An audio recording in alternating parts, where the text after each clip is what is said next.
are on my mind. I can't control my body, can't control my body. So why do we self-sabotage and miss out on the things that would really make us happy in life? Whether it's your health, relationships, sobriety, your career and finances, the answer all comes down to just one thing: safety. It is safer for us to sabotage and keep ourselves in our own suffering than to go outside of our comfort zones and reach for what it is that we really want. But why does this happen, and how do you stop yourself from self-sabotage so you can create the life that you've always wanted to live? Let's start with the why.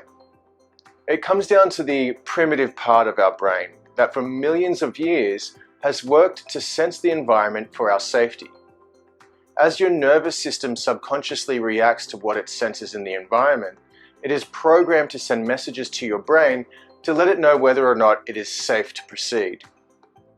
When you find yourself outside of your comfort zone, it can feel very unsafe, and your nervous system does not like that. Its job is to always move to a state of homeostasis, so it will do whatever it needs to do to recalibrate itself to where it feels safe.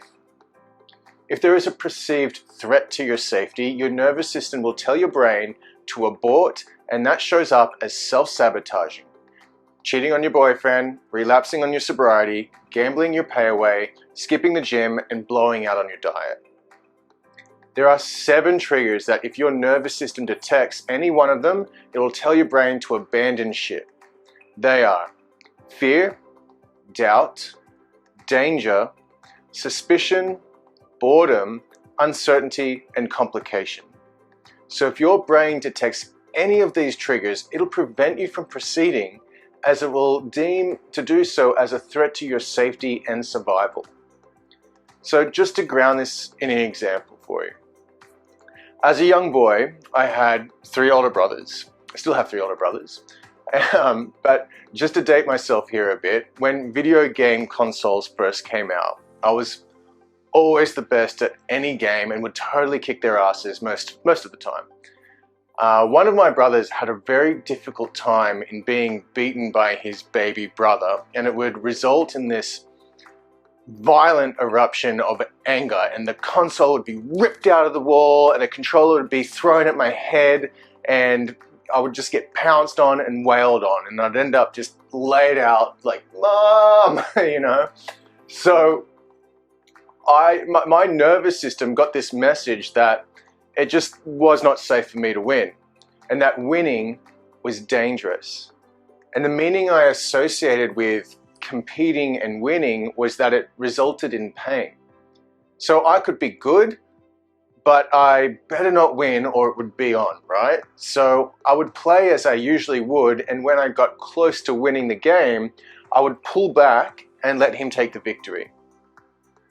Now, it probably didn't seem like much, but linking and associating winning with danger became a pattern that my nervous system would run throughout my life, and was a big reason why I would self-sabotage or pull back on my success. So one way it showed up later is that in my late teens and early 20s, I was a great long distance, high altitude runner. And I trained for marathons, and I would run and run and run, just like Forrest Gump, but through the mountains of Colorado, where I used to live at the time. So I was essentially a trained and ready to go marathon runner, and I had the strength and the endurance and the pace to really compete in the many marathons that were held each year. And every year there was just this one marathon that I really wanted to enter, but I just never did. And I would train for the marathon and even run the whole thing on my own and do pretty well. But for some reason, year after year would roll by, and I would say, yeah, I'm going to enter it this year, right? And then I wouldn't allow myself to register. And the weekend of the run would come and the whole town would be involved, and I just really felt like I was missing out on something. So not to say that I would have come in first, but just to register and acknowledge my hard work and training as a high-level long-distance runner was something that I never allowed myself to receive, because I had this belief that I was not allowed to succeed. My nervous systems deemed it unsafe, and my brain had linked the success of my hard work and being recognized for it as dangerous. Thankfully, I was able to resolve that for myself, but it took self-awareness and work to recondition my nervous system and brain into creating new meaning around what it meant to me to succeed. So how do you stop the primitive part of your brain from interjecting with what you truly want in life?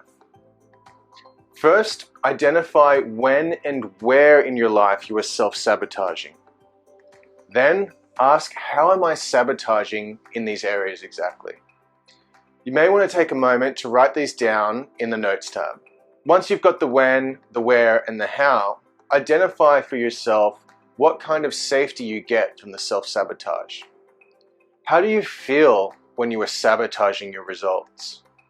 In what ways is the behavior seemingly protecting you, and from what? The safety element is subconscious, so it may not be glaringly obvious, but really challenge yourself to explore it. Remember that safety is an illusion, and the walls that you build to protect yourself will also imprison you. In order to stop yourself from self-sabotage, once you've identified the where, the when, and how, you need to reprogram your brain into what is actually safe and what is not. So how, you may ask? Well, it's actually a lot simpler than you may think. You just have to answer two questions. The first one is, how does the desired behavior or actions you want to make create even more safety for you?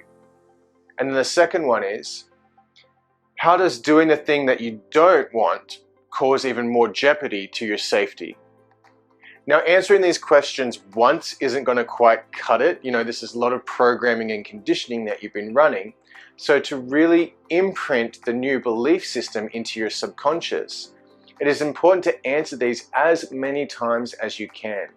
Literally sit down with pen and paper and write out hundreds of answers to these questions. And when you can't think of any more, push yourself for even more answers. Read them to yourself over and over at night before bed for 30 days. And as you sleep, your brain will rewire the neural pathways and tell your subconscious that you are safe in pursuing what you want. So give it a go yourself, but if you find you are self-sabotaging your goal of overcoming your self-sabotage, then reach out for help.